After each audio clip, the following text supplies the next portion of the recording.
اور حسین اعظم کے جلوس کے نام پر کوئی سمجھوتا نہیں کرنا، بالکل اٹھاؤ اور نکالو حسین کے نام پر جلوس، شان کے ساتھ نکالو۔ اور جسے جنت چاہیے، جسے کل قیامت کے دن حسین کے علم کے سائے میں رہنا ہے، وہ آج حسین کے علم کے سائے میں چاہیے۔ جب دنیا میں علم حسینی کے سائے بناؤ گے تبھی آخرت میں علم حسینی ملے گا۔ دنیا میں حسین کے علم سے بغاوت کر کے آخرت میں امید نہ لگانا۔ عزیزان ملت اسلامیہ، نبی کے گھر والوں سے محبت کرو، نبی کے اہل بیت سے محبت کرو۔ یہ سیدہ فاطمہ ہیں، بڑی عظیم شخصیت ہے آپ کی، یہ امت پر احسان ہے سیدہ کا، اس امت پر احسان ہے۔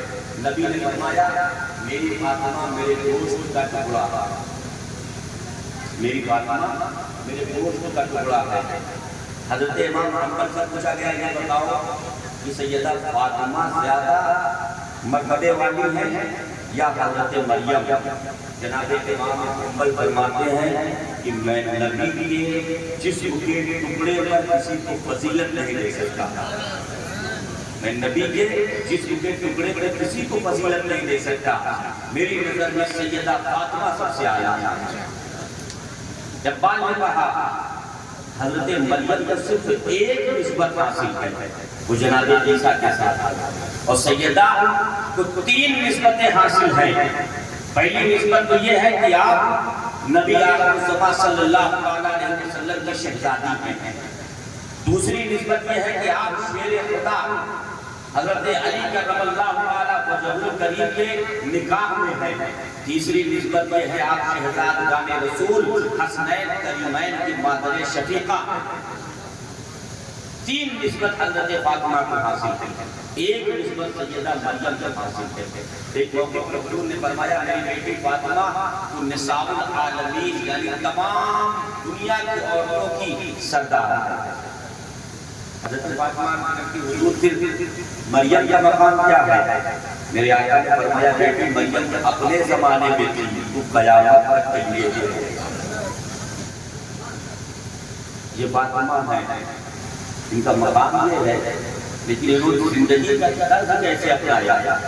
آج جو ہمارے یہاں پر آپ دیکھتے ہو نا جب جنازہ ہوتا ہے اوپر سے کور ڈالا جاتا ہے، اوپر سے کور ڈالا جاتا ہے، پردہ ہوتا ہے۔ یہ پہلے نہیں تھا، یہ پہلے نہیں تھا۔ جب سیدہ کی طبیعت بگڑی نا تو آپ نے حضرت ابو بکر کی بیوی حضرت ام عمیس کو بلایا اور آپ نے فرمایا کہ جب جنازہ نکلتا ہے تو عورت کا جنازہ اوپر سے کھلا ہوتا، جسے میں پسند نہیں کرتا، جسے میں پسند نہیں کرتا، اس لیے کہ میرے لیے کچھ ایسی چیز بناؤ جس سے میرے جنازے کا بھی پردہ ہے۔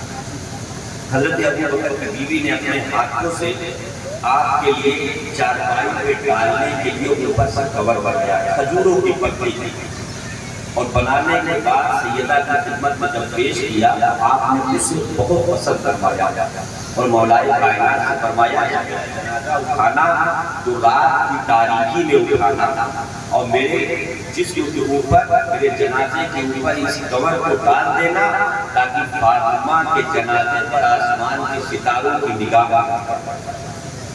پردے کا یہ عالم ہے۔ تب سے یہ رسم چلی ہے اپنے جنازے کے اوپر کور ڈالنا۔ جس سیدہ فاطمہ کی ہم نسبت پر ناز کرتے ہیں، جس سیدہ فاطمہ کی کنیز ہونے کا اپنے گھر کی عورتوں کی دعوت ہم دعویٰ کرتے ہیں، کیا ہمارے بھی گھر میں یہ کردار ہے؟ کیا ہمارے بھی گھر میں رسم فاطمہ چلتی ہے؟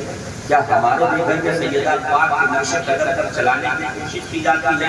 حضور نے اپنی بیٹی کی تربیت فرمائی ہے، حضور نے اپنی بیٹی کی تربیت فرمائی، اپنے بچوں کی تربیت فرمائی۔ آج مسئلہ یہ نہیں ہے کہ ہم نے یہ کیا یار ہم کیا کریں، گھر میں ایسا ماحول نہیں ہے، زمانے کو دیکھ کر چل رہے نہیں۔ ضرورت یہ ہے آپ نے اپنے بیٹی کو کتنا ٹائم دیا ہے، آپ نے اپنے بیٹے کو کتنا ٹائم دیا ہے، آپ نے اپنی بیٹی سے کبھی پوچھا بیٹی نے بدر کے وقت ہم مجھے قرآن کیوں نہیں پڑھا؟ تیرے سر سے میں نے دوپٹہ گرا ہوا کیوں دیکھا، میں نے تجھے بے پردہ کیوں دیکھا؟ باپ جب بیٹی کو نصیحت کرے گا تو یقین جانو بیٹی دنیا میں سب سے زیادہ اپنے باپ سے محبت کرتی ہے۔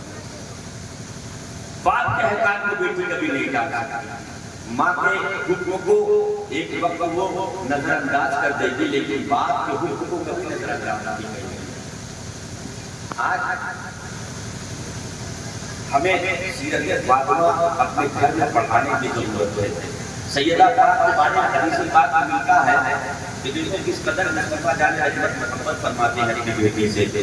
ایا آپ اپنی اولاد سے محبت فرماتے ہو تو کیا پیغمبر محبت نہیں فرماتے؟ میرے آقا سیدہ پاک سے اس قدر محبت فرماتے ہیں، اس قدر محبت فرماتے ہیں کہ حضرت عائشہ سے روایت ملتی ہے کہ جب سیدہ آیا کرتی تھی تو حضور اکرم صلی اللہ علیہ وسلم اپنے بستر سے کھڑے ہو جاتے تھے اور کھڑے ہو کے اپنی بیٹی کا استقبال کرتے تھے، سیدہ کی پیشانی پہ بوسہ دیتے تھے، سیدہ اپنے باپ کے دست مبارک کو چوما کرتی تھی۔ یہ محبت تھی سیدہ پاک سے حضور صلی اللہ علیہ وآلہ وسلم کی، اور یہ عقیدت کی، یہ ادب و احترام تھا سیدہ کا کہ اپنے والد سے اس قدر محبت کرتی تھی۔ حضرت عائشہ فرماتی ہے کہ حضور اکرم صلی اللہ علیہ وسلم سے فاطمہ سے زیادہ میں نے کسی کو مشابہ دیکھا ہی نہیں ہے، جس قدر فاطمہ حضور سے مشابہ تھی۔ فاطمہ بولتی تھی تو لگتا تھا لہجہ محمدی بول رہا ہے، فاطمہ چلتی تھی تو لگتا تھا مصطفیٰ کے چلنے کے انداز میں چل رہی ہے، فاطمہ کا بیٹھنا بھی مصطفیٰ کے بیٹھنے کے انداز میں ہوتا تھا۔ جو بیٹی باپ سے جس قدر مشابہ ہو اس کی تعلیم یہ ہے کہ جب شادی کیا ہے پیغمبر نے، مولا کائنات کے گھر میں گئی ہے، کائنات کے سب سے بڑے عظیم شخصیت کی بیٹی ہے سیدہ فاطمہ، سید الانبیاء کی بیٹی ہے سیدہ فاطمہ، لیکن جب شوہر کے گھر گئی ہے تو اس قدر کام کیا ہے آپ نے، پانی اپنے ہاتھ سے بھرتی تھی، گھر کا جھاڑو اپنے ہاتھ سے دیتی تھی، چکی اپنے ہاتھ سے پیستی تھی، حسنین کریمین کی خدمت خود کرتی تھی، یہاں تک کہ مولا کائنات کی ماں کی خدمت آپ اس قدر فرماتی تھی، اپنی ساس کی خدمت اس طرح کرتی تھی کہ حضرت علی کی ماں خود کہتی تھی بیٹی فاطمہ کبھی تو بھی کچھ آرام کر لیا کر، دن بھر میری خدمت میں لگی رہتی ہے۔ یہ سیدہ کا کردار ہے کہ ماں سے بڑھ کر عزت دیا ہے ساس کو، تب جا کے سیدہ کا مقام سیدہ ملا۔ آج ہم اس چیز سے غافل ہیں، بیٹی کا الیکشن آیا باپ ناراض ہو کے کھول دیا دروازے پہ، نہیں یہ ضرورت نہیں ہے، ظلم نہ برداشت کرو، لیکن کم سے کم یہ بھی خیال رکھو کہ میری نبی کی تعلیم کیا ہے۔ شادی کے تیسرے روز جب یہ آپ جمع گئے سیدہ کے گھر، جب تیسرے روز دروازے پہ پہنچے نا، دروازے سے دستک دیا اور سلام کیا، سلام کر کے اندر گئے، حضور سیدہ فاطمہ کے گھر پہنچے اور ارشاد فرمایا فاطمہ بیٹی چلو تمہیں لینے کے لیے آیا۔ جانے کائنات نے کہا مصطفیٰ کو کسی سے اجازت دینے کی ضرورت ہے؟ کسی سے ضرورت نہیں، فاطمہ بھی مصطفیٰ کی، علی بھی مصطفیٰ کی، اجازت کی ضرورت کیا؟ سیدہ جب حضور نے فرمایا سیدہ فاطمہ تمہیں لینے کے لیے آیا، سیدہ عرض کرتی ہے بابا جان آپ نے مجھے سکھایا ہے کہ جب لڑکی کی شادی ہو جائے تو اسے اپنے شوہر کی اجازت کے بغیر گھر سے قدم نہیں نکالنا چاہیے، اسے اپنے شوہر کی اجازت کے بغیر گھر سے قدم نہیں نکالنا چاہیے۔ بابا جان ابو الحسن باہر کام سے گئے ہوئے ہیں، ابھی آ جائیں گے، ان سے اجازت لیتے ہیں پھر چل پڑیں گے۔ میرے مصطفیٰ نے اپنے تہبند سبیلی اور علی کے گھر کے کچے فرش پر دیوار سے ٹیک لگا کے بیٹھے، علی کے گھر کے کچے فرش پر دیوار سے ٹیک لگا کے بیٹھے۔ یہ کون بیٹھا ہے؟ بیٹے کو لے جانے کے لیے ایک باپ یا ایک نبی بیٹھا ہے۔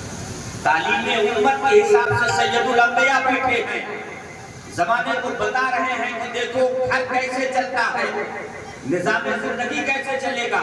یہ اسلام اسی لیے تو کہا گیا ہے کہ یہ دین مکمل دین ہے، اس دین میں پیدائش سے لے کر قبر کی گود تک ہر چیز کا نظام میرے مصطفیٰ نے دے دیا ہے۔ بیٹھے ہوئے ہیں پیغمبر، مولا کائنات آئے، حضرت علی نے حضور کو دیکھا، سلام کیا، کہا یا رسول اللہ خیر ہے؟ حضور نے فرمایا ہاں علی، اپنی بیٹی فاطمہ کو لینے کے لیے آیا ہوں، تمہاری اجازت چاہیے، اگر تم اجازت دو تو فاطمہ کو لے جاؤں، اور اگر تم نہ اجازت دو تو فاطمہ کو رہنے دوں۔ مولا کائنات کی آنکھوں سے آنسو بہے، عرض کیا یا رسول اللہ علی بھی آپ کا، فاطمہ بھی آپ کی، اجازت کس چیز کی؟ مصطفیٰ نے کہا علی میرا ہر قدم میری امت کے لیے درس ہے، آج جو میں یہاں کروں گا قیامت تک وہی میری امت کرتی رہے۔ یہ تعلیم امت کے لیے ہے، امت کو بتانے کے لیے ہے۔ یہی سیدہ پاک ہے، اپنے گھر میں چکی پیس رہے ہیں، بچوں کو پیستے 3 دن کا فاقہ تھا، بھوکی تھی، کچھ کھانے کے لیے نہیں تھا، 3 دن سے بھوکی تھی، نیند آئی، سو گئی۔ حضرت ام سلمہ سیدہ سے ملاقات کے لیے گئی تو دروازہ بند کر کھڑکی سے جھانک کے دیکھا تو سیدہ سو رہی ہے اور چکی گھوم رہی ہے۔ سیدہ سو رہی ہے اور چکی گھوم رہی ہے۔ جب یہ منظر دیکھا تو ام سلمہ گھبرائی، بھاگتے ہوئے حضور کی بارگاہ میں پہنچی، عرض کرتے ہیں یا رسول اللہ میں نے ابھی فاطمہ کے گھر میں عجب منظر دیکھا ہے۔ میں نے کیا دیکھا کہ فاطمہ ایک جانب سوئی ہوئی ہے اور چکی اپنے آپ چل رہی ہے، لیکن چلانے والا نظر نہیں آ رہا ہے۔ میرے مصطفیٰ کی آنکھوں سے آنسو آئے، پیغمبر ارشاد فرماتے ام سلمہ سنو، میری بیٹی فاطمہ 3 دن سے فاقے سے ہے اور وہ چکی پیس رہی تھی، اللہ نے فاطمہ پر دین کا غلبہ کر دیا ہے اور ایک فرشتہ مقرر کر دیا ہے جو فاطمہ کے گھر کی چکی پیس رہا ہے۔ یہ مقام ہے سیدہ کا۔